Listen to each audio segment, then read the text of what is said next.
Well, hi, everybody. Wow, this thing's amazing. Did we have this pulpit last year? This is like the flight deck of a 747 or something. Or an Airbus 380. I don't know if it's Qantas, it must be a 380. But anyway. Well, we're going to be talking this weekend about kind of a topic that's, well, it's in the news everywhere. We're going to be talking about kind of the origins of sexual brokenness and God's answer to that. Now, I'm not going to get this weekend into the mechanics, the nuts and bolts, nitty-gritty, just because we don't have time. I've probably got 2 weeks of material I could teach, but you can only do so much in the time you have. But we're going to be doing some introductory material to get things started. And it just seems to be the need of the hour, really, because, I don't need to tell you. You guys had a vote and then an act of Parliament that went on about 4 months ago, and the world has changed in Australia. But, tonight, before we even get into any of that, because this meeting is really designed for the younger crowd, the young adults and those that are maybe in uni. And so really what I want to talk about tonight is thematically aligned with what we're going to be doing tomorrow, but we're not going to talk about all of that stuff tonight. Tonight I want to talk about the making of a spiritual man, or if you're a woman, the making of a spiritual woman. So this is a generic man when we say it, mankind. So we're going to be looking at the life of Joseph, and we're going to be in Genesis chapter 37 and a few other places. And if you have a Bible, you can open it to Genesis 37.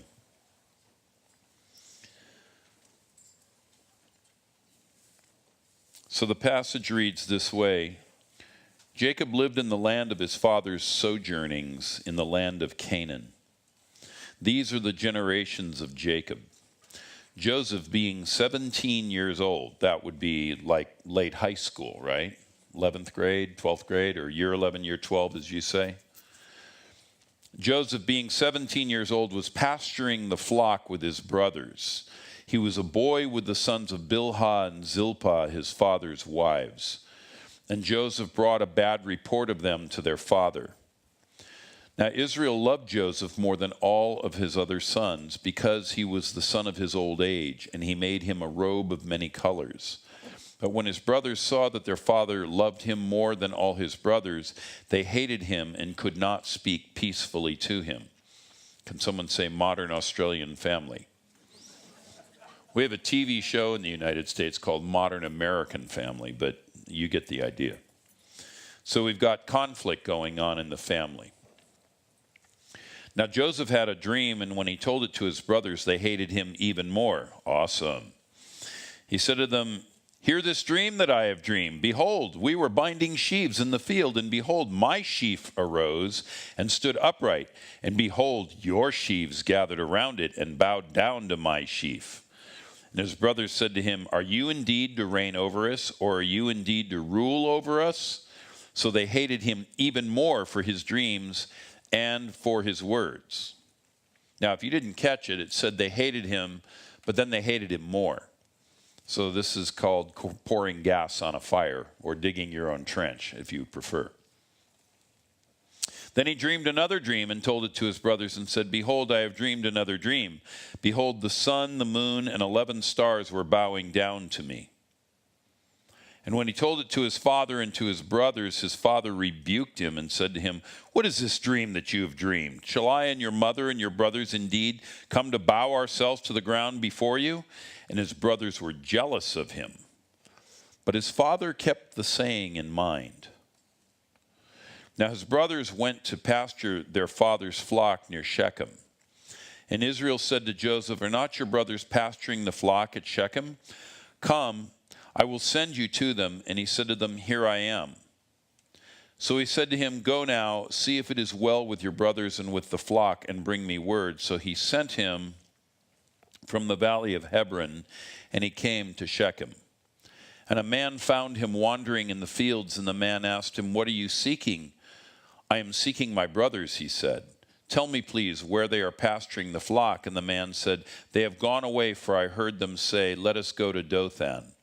So Joseph went after his brothers and found them at Dothan. They saw him from afar, and before he came near to them, they conspired against him to kill him. They said to one another, "Here comes this dreamer. Come now, let us kill him and throw him into one of the pits. Then we will say that a fierce animal has devoured him, and we will see what becomes of his dreams." But when Reuben heard it, he rescued him out of their hands, saying, "Let us not take his life." And Reuben said to them, "Shed no blood. Throw him into this pit here in the wilderness, and do not lay a hand on him, that he might rescue him out of their hand to restore him to his father." So when Joseph came to his brothers, they stripped him of his robe, the robe of many colors that he wore, and they took him and threw him into a pit. The pit was empty, and there was no water in it. Then they sat down to eat. And looking up, they saw a caravan of Ishmaelites coming from Gilead, with their camels bearing gum, balm, and myrrh on their way to carry it down to Egypt. And then Judah said to his brothers, "What profit is it if we kill our brother and conceal his blood? Come, let us sell him to the Ishmaelites, and let not our hand be upon him, for he is our brother, our own flesh." And his brothers listened to him. Then the Midianite traders passed by, and they drew Joseph up and lifted him out of the pit and sold him to the Ishmaelites for 20 shekels of silver, and they took Joseph to Egypt. Well, this is a distressing story. It's one of the best known stories of the Bible. There was a Broadway musical that was made called Joseph and the Coat of Many Colors, and it ran for a number of years on Broadway. So even among the secular crowd, this story of Joseph resonates through the ages. But you know, this story begins with Joseph as a 17-year-old young man, and he's the youngest of his brothers at this point. There's another brother, Benjamin, who comes along, but at this point, he's really the kid brother, which means all of the other 10 that are ahead of him they're above 17 years of age. They might be in their 20s, maybe even into their 30s, and they're all working together as shepherds. Now, Joseph, as I said, he's a work in progress at this point in his life of 17 years of age. Here are some of the good things about Joseph. Number one, he had his father's favor. Now, of course, that does create some conflict within the family, and I might say that if you were raised in a family, you yourself, where maybe one or more siblings was shown favoritism over the other siblings, you know just how destructive this can be. And it's actually no better if you are the neglected versus the favored, because the one thing you know is if you're the favored, everybody's going to hate you, as they did. And if you're the neglected, well, then you have a whole other set of issues to deal with. But win, lose, or draw, it creates a problem. And why is all this going on anyway?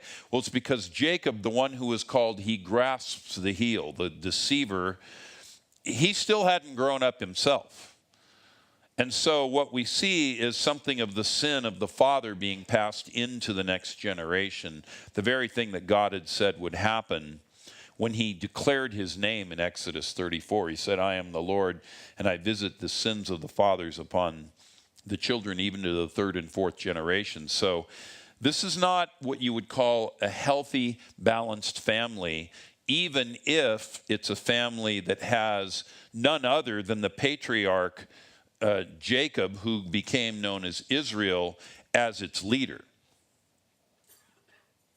Now, I'm throwing that out for you because when we start talking about sexual brokenness this weekend and we kind of get into the main body of our teaching, you're going to see that there are some things that go on in family dynamics. And this is why even in good Christian families, or in this case, a good Jewish family, bad stuff goes on. So Joseph had this going for him, though. He had his father's favor, and that gave him some grounding and identity, which, given what happened to him, was probably, we would say, saving grace. If he hadn't had that, who knows what would have happened to him in Egypt. But there was something of what had been instilled to him as a young man, a young boy, of that favor, of that love, of that graciousness, of that gentleness, of that kindness of his father toward him, that gave him something to hold on to in the darkest hours of his life. Because if you look at the story of Joseph, and we'll get to it, but I'll tell you this little piece of it now. By the time Joseph is through this process that he's going to go through, it took him 13 years. He was 30 years old when he gets pulled out of the prison finally. He stands before Pharaoh. Said another way, he's a little bit beyond the halfway point of his life before things actually start to look up. Now, that could be good news or bad news. It kind of depends on your perspective on things. The good news is the back end of his life seems to be better than the front end of his life. And because of that, Israel is saved from destruction. And you might even say he comes to the place of living a blessed life. But the bad news is that in order to become the man who would be the second ruler of Egypt, the one who could actually carry out the mission God had for him, well, excuse the French, but he had to go through hell and back. And with that, we can see that Joseph's life in many ways looks like our life. And so, for a lot of people, they're growing as they do. They're growing through life. They are maybe moving up through grade school or up through high school. And suddenly they start having identity issues. They start having challenges that face them. And they wonder, well, how can God be in all of this? Well, I don't know, but God was in all of this. For 13 years, Joseph had to go through what he had to go through. Well, so he had his father's favor. It gave him some grounding. Many people today don't even have that. And that's one of the problems in our society, both Australian and American, and we could broaden it and say most of the Western world, because the lack of fatherhood, the lack of fathering identity has crippled many of our people. And I might even say that we are in a second generation condition of this. Because the people of my era, I'm getting a little long in the tooth. The people of, Joe and Julie's era, many of us grew up in fatherless homes. Because it was really in our era that divorce came to the fore. Prior to that, divorce was relatively rare. I mean, it's not that it was zero. It's never been zero. But at least in the United States, in the 1960s and 70s, it was in the 60s that the divorce rate began to climb.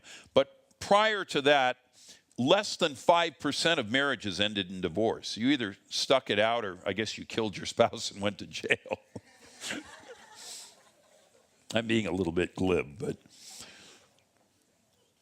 the world today can't even recognize a time in which people said, we're married, we made a commitment, we're hanging in there, this is what we do. And, part of the message in that is we've lost, it seems, the ability to endure hard times. And this is what Joseph had to go through. So he had his father's favor, which gave him this identity. The other thing we know about Joseph, this is still a good, is he had a grace of God on his life. And that grace of God allowed him to dream, and in his dreams to hear the word of the Lord, or to hear the voice of God. And so he, shares these dreams. There's a downside to that, though. And the downside is that, he was a little bit indiscreet. He didn't know when to keep his mouth shut. He could have had these dreams and written them in his journal or gone to that pit and set it into the pit, but not told his brothers and even his father. A third thing about Joseph is he had a calling that was not fully understood by anybody really, but certainly not by him or by his brothers. But it says that his father kept the saying in mind. That means his father noted it, maybe because it was the second dream that essentially was saying the same thing. And his father was like, people were more spiritually minded in those years than they tend to be today. And, one of the rules of prophetic interpretation is when God gives a word 2 or more times, it means he's really serious about it. And so, his father goes, he had this dream of the sheaves. Now he's having this dream, not just of the sheaves, but the sun, the moon, and the stars. His mother and I are going to bow down. What are we going to do with that? So his calling was not fully understood by him. But the one thing about that calling was it was almost like some sort of, tractor beam, if you want to say it that way, thinking of the old Star Trek. Or some sort of summons to destiny. That's a term that is kind of on people's lips these days.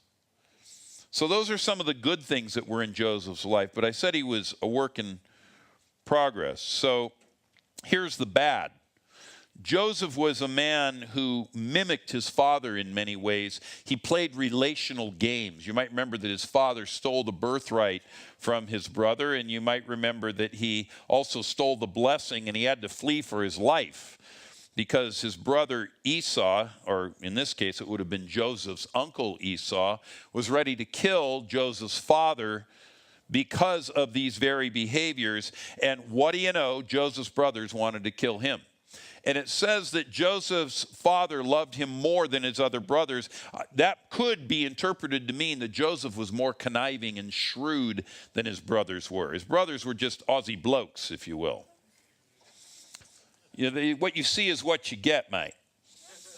But Joseph, he had another agenda. He had something else going on, and he seemed almost determined to assert over his brothers, I may be the youngest, but you guys are all going to bow down to me.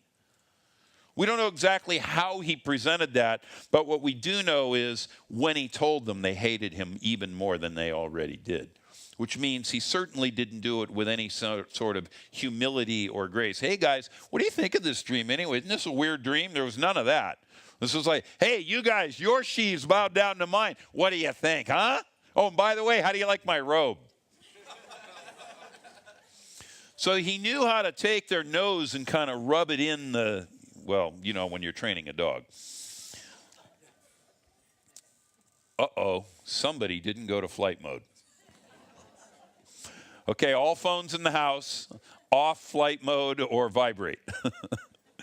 Okay, so here's something else that was bad about Joseph. He not only gloated over them that his father loved him more than they, he played relational games. He was a snitch.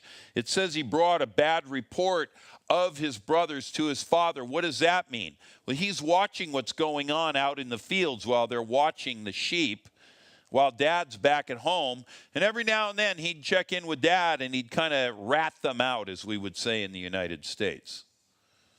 Well, that's not a way to win friends and influence people, and it's certainly not a way to make your brothers love you more. So Joseph has this, I would say, rather glaring personality flaw.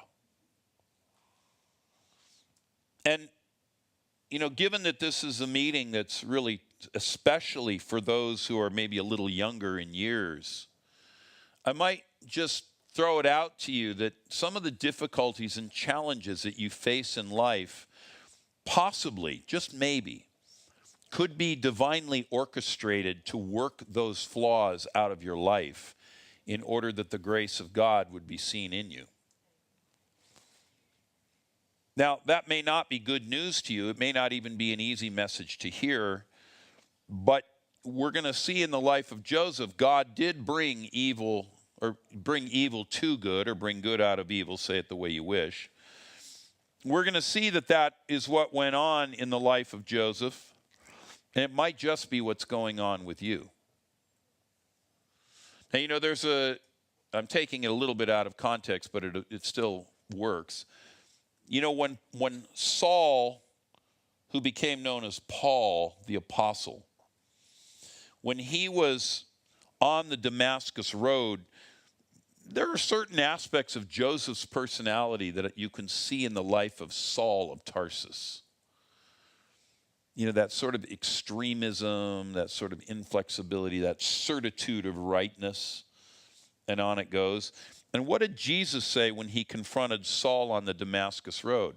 Saul, Saul, why are you kicking against the goads? Why are you persecuting me? But why do you kick against the goads? Why do you contend with me? Joseph, I think, was a man who, well, he was part of the bearer of covenant. There was a divine calling on the entire family. Abraham had it, Isaac had it, Jacob had it, and now it's coming down to these 12 men that would become known as the patriarchs. But in all of that, we see people who, even with the hand of God upon them, they are contending, they are striving against the work of the Lord. They are kicking against the goads. You might be doing that right now, possibly. And in some of the difficulty that you're in, you may not realize that this is the crucible that God is using to refine your life. And so with that, I want to say this about Joseph, that Joseph's life was refined through difficulty, not through ease and fun. You know, in the book of Hebrews, it says something very interesting, possibly concerning. It says, Jesus learned obedience through what he suffered. Now, this is Jesus. He didn't have all these character flaws, but he still had to learn obedience through suffering. Now, I'm not a big fan of suffering when people want to say, you know, sickness is God's way of teaching you a lesson, but no one ever seems to know what the lesson is. Just, you know, I've been afflicted, and so God's trying to teach me something. But these trials, these human interactions, these difficulties of life, those can be the things through which we learn obedience if we allow the work of the Lord to overtake us and we yield and become submitted. And as I noted already, it took Joseph 13 years before he was lifted up to the place of standing before Pharaoh. You might remember the story. We'll come to it. But you know, he gets thrown into this prison, and there's these two guys, and he interprets their dreams. And the one guy gets killed, and the other one gets lifted up and restored to his place. But it says, for 2 years he was forgotten by the man whose dream he had interpreted. And we know he was 30 when he stood before Pharaoh, which means he was 28 years old when he had delivered the interpretation of these two dreams. And it's almost like God wanted to put him through finishing school. He'd already learned a lot. He's already, shall we say, a yielded vessel. And yet, he still had 2 more years of being in the hole that he had to go through in order to truly stand before Pharaoh. And so, just as Joseph had to suffer this way, so also did Jesus. He learned obedience through what he suffered. Now, what does this have to do with either tonight's message or what we're going to talk about this weekend? Well, it's simply this. You may be in the throes of incredible trials right now. They may even involve your sexuality. And you may be thinking, where is God? How on earth can God be with me if I'm struggling with something as profound as this? And I'm here to tell you that some of these trials might actually be the very means by which you come to know God in a way you never did. Not that God intends to leave you in the pit. Not that God intends to leave you in that state of brokenness. But there may be actually something of your early life conflicts that are not yet worked out, that in the very challenge and difficulty that you're in, those things get worked out in such a way that you can come to a higher degree of glory. Does that make sense? Now, that's not a fun and easy message. That's not happy, clappy God, but it's really the way it works in the spiritual life sometimes. Yeah, there are those times where God just instantaneously does things and poof, it's all over. But you never fully get away from this thing of having to go through challenges. And so with that, challenges, trials, and testing are necessary to come to maturity, spiritual maturity. Remember I said this message is on the making of a spiritual man. or a spiritual woman. And so these challenges, they separate the wheat from the chaff. They separate silver from the dross. Now, trials when they come to us, challenges when they come to us, rarely do they come with a sign over them that says, this is a trial, do well. This is a test. If it comes to you, it'll be more like, do you guys call them pop quizzes here in Australia? You know what that is? Okay, so a pop quiz, right? You show up at class one day and the teacher says, all right, everybody, put all your books away. You can have a pencil or a pen, and here's a piece of paper. We're going to take a test right now. And you're like, you have what you have, and that's it. It's a way of testing what you have and how deeply grounded in you it is, how well you understand it. And I don't just mean in your head, but I mean with your life. And so in those times, God seemingly, not that he really has, but he seemingly leaves us alone. His voice may become distant. And we're left to, well, be weighed, sifted, and refined. And so for this reason, trials are seldom fun, but they can produce a kind of steadfastness or perseverance. Now, what is steadfastness and perseverance? It's kind of working out this so that it becomes more like this. We become, what do you want to say, more even-keeled, more steady Eddie?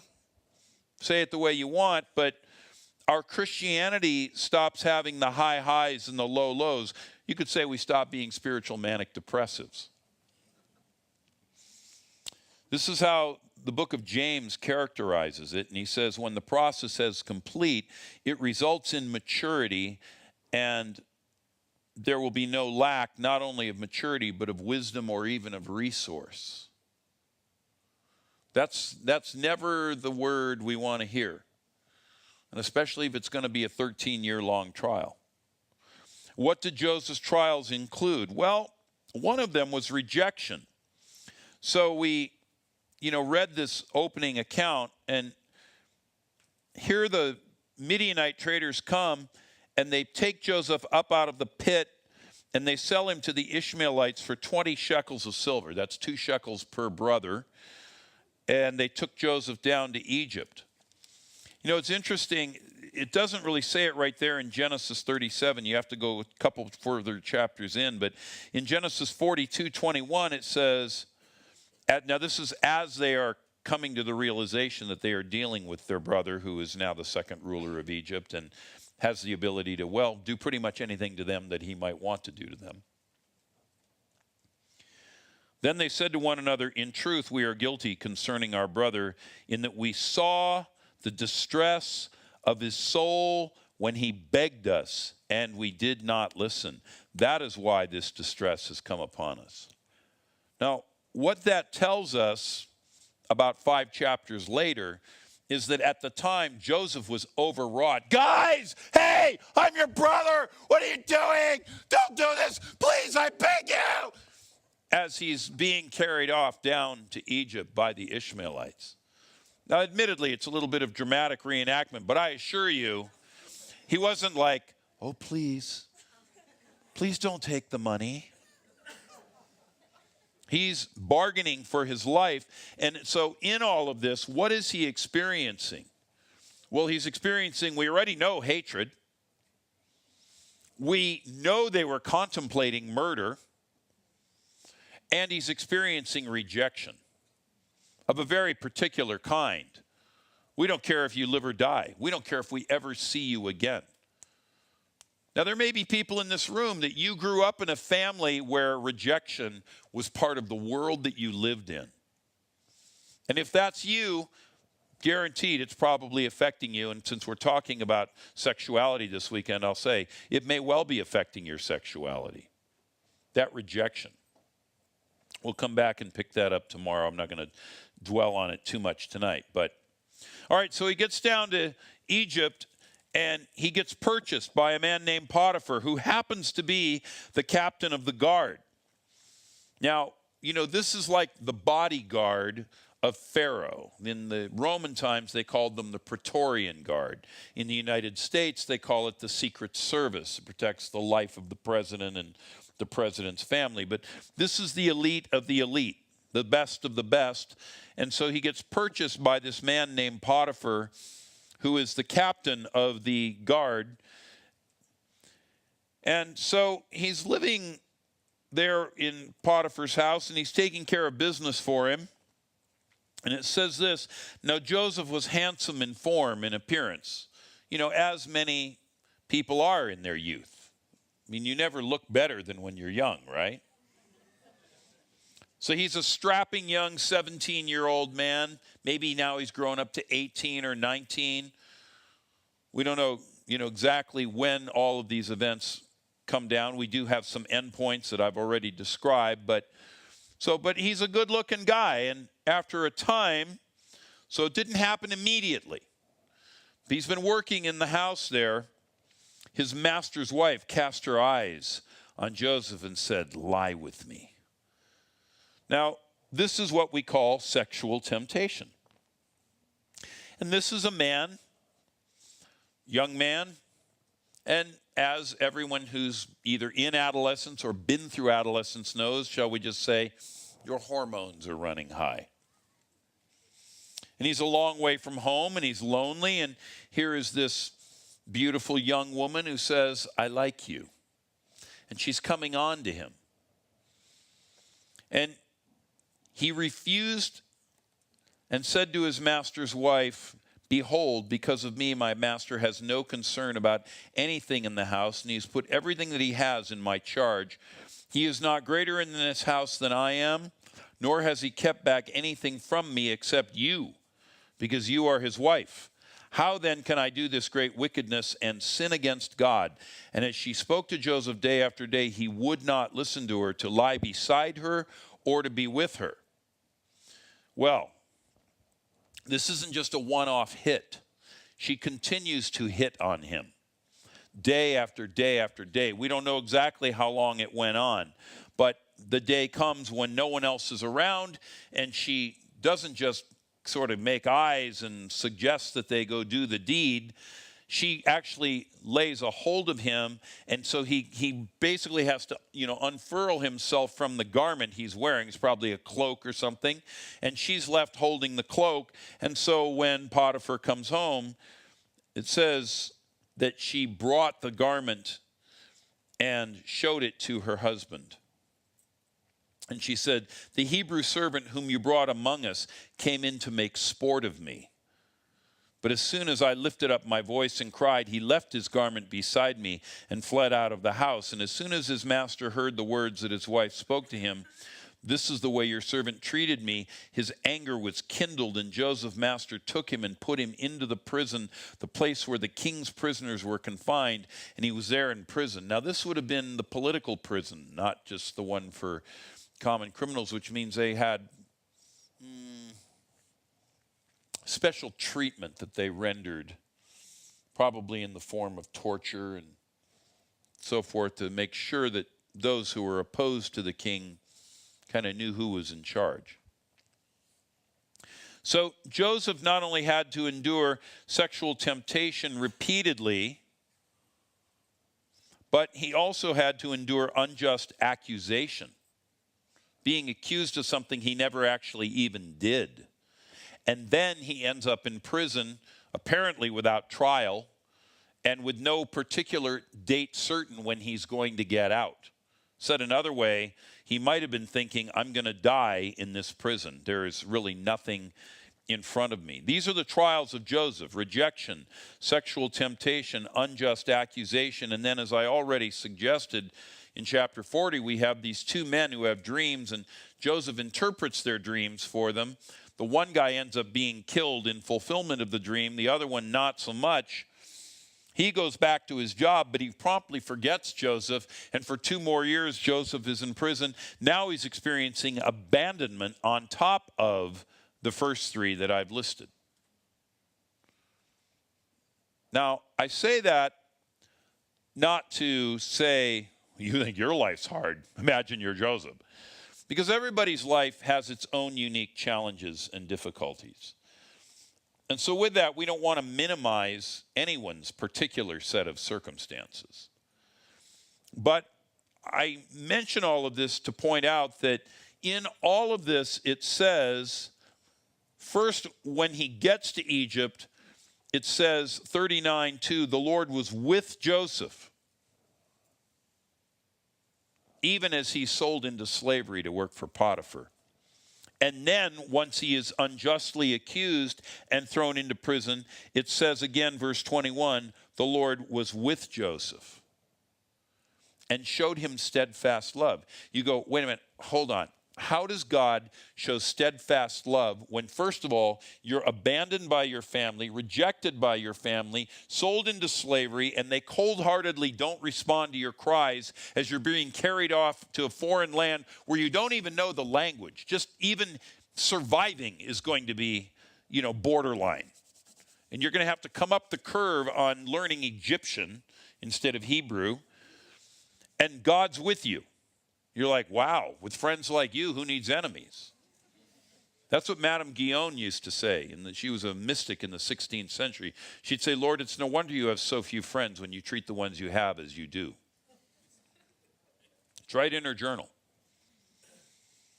So the Lord was with Joseph in Potiphar's house, even though he's a stranger in a foreign land, even though he's been exiled from his own family, even though he has seemingly no way out. And then it gets worse. You know that old saying, they told me cheer up, it could be worse, so I cheered up, and it did. It got worse. Now he's in the pit, now he's in the prison, and the Lord shows him steadfast love and gave him favor in the sight of the keeper of the prison. And so the keeper of the prison puts him in charge of all the prisoners who were in the prison. So the Lord was present with Joseph in all of this difficulty. Whatever was done there, Joseph was the one who did it. The keeper of the prison paid no attention to anything that was in Joseph's charge because the Lord was with him. And whatever he did, the Lord made it succeed. That, by the way, is a snapshot of what steadfast love looks like. Sometimes we think steadfast love means we pray a prayer and God instantly answers it. And if we don't get that, then God doesn't really love me. God's abandoned me. But the scripture explicitly affirms that God was with Joseph, not abandoning him. So if you have challenges in your life, be they familial, be they sexual, be whatever, that doesn't mean God has abandoned you. It just means you're in your season of trial and refinement. Does that make sense? It may not be what you wanted to hear, but it is scriptural truth.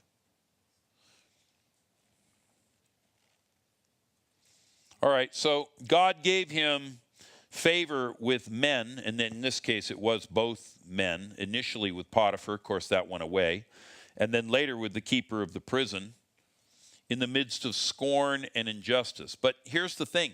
God gave him favor, but it was what we would call sustaining grace, not overwhelming grace. It was enough grace to get him through, but not so much that this arrogant, proud, willful young man whom God has a process underway would be short-circuited because he gets too much favor and he goes right back to the old state. You know, that when you're bending wood, like I'm thinking about this guitar right here. We'll use this as an example. You know, you want to take a guitar, or you want to make a guitar. Uh-oh, that's the capo.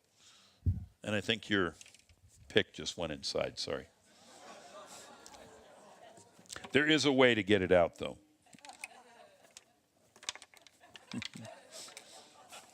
Oh, well, I'll let you do it. Okay.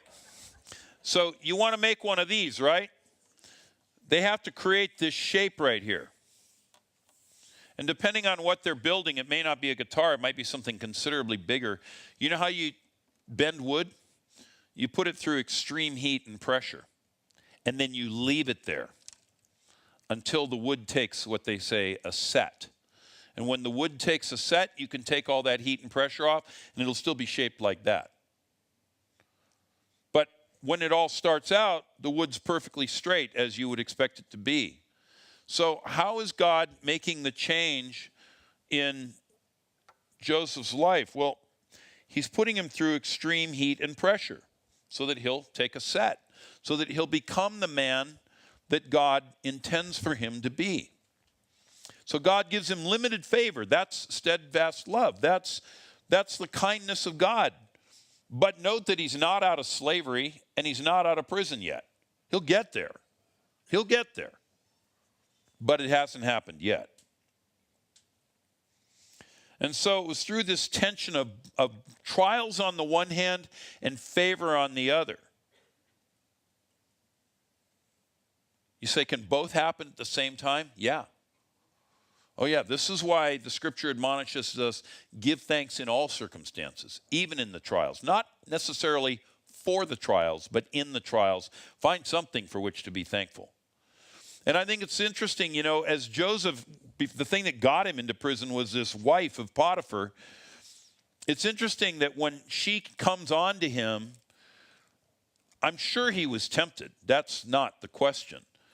But what is it that keeps him back from falling into this sin? He says, how then can I do this great wickedness and sin against God?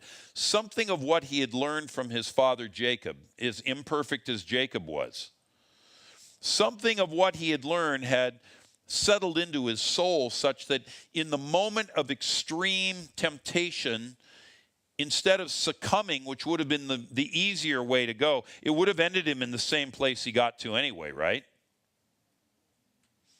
In the moment of extreme temptation, what held him back from yielding was the fact that he feared God, that he had a fundamental holiness about him, that he had a fundamental allegiance to the ways of the Lord that had been taught to him. And so through this tension of trials and favor, it began to remove the haughtiness and the indifference to others. And the best snapshot of that we have is when these two men in prison that are with him, Pharaoh's baker and Pharaoh's cupbearer, they both have dreams. He pulls them aside and he says, I can interpret your dreams. I can help you with that. And so he's learning compassion, something that he didn't have before, because up till this point it had been all about him. And little by little he's learning to have it be all about other people.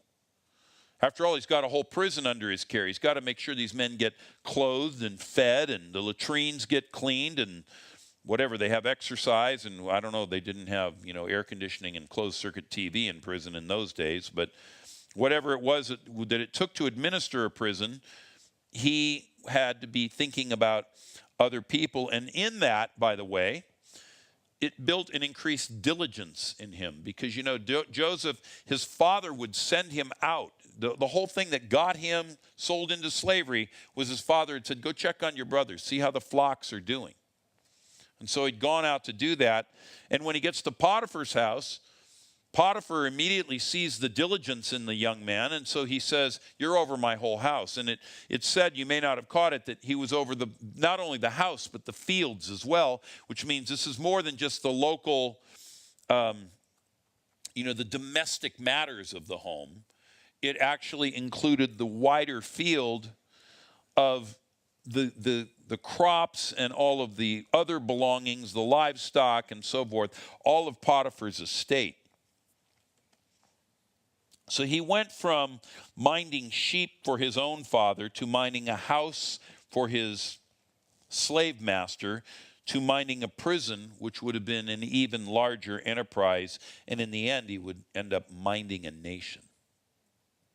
What does this mean? It means that even in the midst of the hellhole of that prison, he didn't take his hand from the plow. He didn't shrink back. He stayed diligent to what he knew. We see it when he turns down Potiphar's wife, but we see it as well in the way he conducts himself in that prison. And so God continues to give him increased responsibility. And so Joseph's challenge was, if you want to say it this way, like a mushroom to grow in the dark. Joseph's challenge was to grow under pressure even when there's no specific end in sight. All he has is hope. Okay, so he has to grow in the dark, he has to grow under pressure, and he doesn't have a defined endpoint. Hope deferred makes the heart sick. This is the hardest thing in life. If you know you've got a tough season ahead of you, but you know it's over in 2 weeks or 3 months or a year or two, you're like, all right, I'm just going to going to suck, but I can get there. But with this one, he doesn't really have any sense. And remember, he has no one in Egypt who's looking out for him. His father thinks he's dead. His brothers clearly are not coming looking for him. So as far as he's concerned, he's totally forgotten. And yet somewhere in the midst of all this, God is showing favor to Joseph. God is speaking to Joseph. I think what he's doing is he's drawing on the reservoir of the love he experienced from his earthly father. He's also drawing on the reservoir of his pair of dreams that he'd had that got him into all this to begin with. And who knows what other revelation was coming to him, but God was with him. It says that. God was with him. God was with him. So God had not stopped speaking to him even in the challenge of where he was. Well, Joseph goes through this process. I've already said it was 13 years long. And at age 30, he finally stands before Pharaoh. You know, God's work isn't finished in us until we have a divine perspective. So I mentioned before that Joseph had to learn it wasn't all about him. He had to learn that he had to think about other people and their needs. But Joseph also had to come to a place where he could live in forgiveness and in love. Because in the 45th chapter of Genesis, as the story continues to unfold, his brothers come down to Egypt, and we all know the story. I'm not going to read all the ins and outs. It would take us too far afield and make the message too long tonight. But the point is, you know, they come and he kind of plays them a little bit. You know, at first he doesn't let them know that he's the guy that they sold into slavery 13 years before. He kind of hides himself from them, but he knows who they are.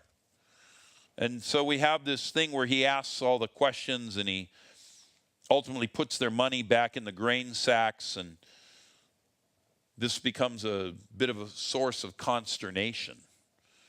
And then he sends the guard after them because, well, they stole. And then he makes them bring his younger brother Benjamin down. And so, you know, he holds a brother in prison. I mean, there's a lot of this sort of playing them, but I really think what's going on, you know, that you could say Joseph was being vindictive, but I don't think he was, not at this point. I think what he's doing is he's testing them to see what kind of men have they become. Even as God had tested Joseph to see what kind of a man had he become. And so in the end of it all, he reveals himself. And it says in 45:4, Joseph said to his brothers, "Come near to me, please." Actually, let's back up. Verse 3. Joseph said to his brothers, "I am Joseph. Is my father still alive?" And we know that it was with that kind of intensity and volume. His brothers could not answer him, for they were dismayed at his presence. They're thinking, "Oh my God, that which we feared the most has come upon us." They can't even believe that they're standing before this powerful ruler, and it's him. And so Joseph said to his brothers, I like that word "so," because they were so drawn back and shocked and terrified. He says to them, "Come near to me, please." And they came near. And he said, "I am your brother Joseph, whom you sold into Egypt." And they're like, yeah. "And now do not be distressed or angry with yourselves because you sold me here. For God sent me before you to preserve life. You sold me, but it was in the plan of God that I would be here. For the famine has been in the land these 2 years, and there are yet 5 years in which there will be neither plowing nor harvest. And God sent me before you to preserve for you a remnant on earth and to keep alive for you many survivors. So it was not you who sent me here, but God." He had to tell his own brothers to forgive themselves for what they had done to him because he had already forgiven them. But they had not forgiven themselves. And we know this because of the guilty conscience they had when they have that conversation. It's because of what we did to our brother. That passage out of 42:21. When he called out in distress and we didn't heed it. And so they're torn up, and they've been carrying this for years. They know what they've done, and they never speak of it among themselves. Can anyone say family secrets? You might come from such a family where there are family secrets, where somebody was looking through the peephole, where somebody was touching somebody, where somebody came into the bedroom at night, where you were forced to do things or had things done to you. And so Joseph says, forgive yourselves. I've already forgiven you. And so with all of this, we see something that's a profound lesson, and it'll apply very much to what we're going to talk about this weekend. But I'll say it this way: the resolution of basic conflicts of youth, whether they be with our parents or grandparents, maybe our uncles and aunts, maybe our siblings, possibly friends, this is essential to maturity. We will never come to the place of true freedom in Christ if we do not get those matters taken care of. And one of the biggest fallacies that we see over and over again as I travel and as we minister to people all over the world is people will say, yeah, I already dealt with that. But you know they haven't really dealt with it. You can tell by the way they say they dealt with it. That's all done. Don't want to go there. Can't talk about it. Oh, really? Well, if you dealt with it, how come you don't want to talk about it? I don't want to talk about why I don't want to talk about it. So when this kind of resolution has arrived, it's both external and internal. It's internal in that you don't feel any, it's like a bow, the string on a bow, that you shoot arrows with. There's no more tension in the bowstring internally. You don't feel it inside of you. And externally, because when you see that person, even that perp who did that to you, inside of you, you don't go, "Arr." And externally, you don't go, what are you doing here? In the name of the Lord. You can do what Joseph did. Don't be distressed. Don't be angry. Let yourselves off the hook. I've let you off the hook. Not that what you did was right. It was criminal. Totally unjustifiable. And yet, there is something greater than the hatred and the lack of forgiveness and the schism and all of the mixed and torn relationships that have come about. And so Joseph lets them off the hook. But coming to that place of resolving those basic conflicts of youth is right at the core of much of the most powerful healing ministry you will ever experience. It might have to do with your sexuality, but it could have to do with other things too. Psychosis, sometimes sickness that doesn't seem to go away.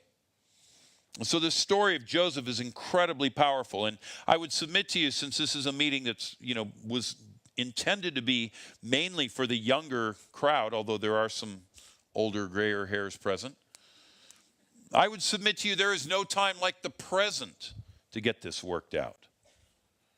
So that you don't have to go into life at age 35 after you've been through a couple of divorces, or you're a drunk and you have lost 2 jobs and you have destroyed your life. Why not get it sorted out now? That's what God was doing with Joseph. He was sorting him out from age 17 to age 28, and then he gave him kind of 2 years of overtime in the penalty box just to be sure that we're sure that the wood took a set due to all the heat and pressure. And so now, as a 30-year-old man, Joseph is a man who can be trusted. He's developed character. He doesn't just have that basic belief in God that kept him away from Potiphar's wife. He actually has a trust and a confidence in God that says, I know that the Lord was with me in it all and he saw me through it. That's why resolution is both internal and external. And Joseph had to demonstrate a capacity to give and to provide and to share. That's what he said in verse 11. There I will provide, when you get to Goshen, there I will provide for you, for there are yet 5 years of famine to come, so that you and your household and all that you have do not come to poverty. There I will provide for you. You sold me into slavery for 20 pieces of silver, but I will provide for you and your households. That's really a man who's become incredibly otherly, isn't it? He's really come all the way through. And he had to see the plan of God without resentment toward either God himself or toward the men, and these were all brothers, so they were all men, through whom it had been accomplished.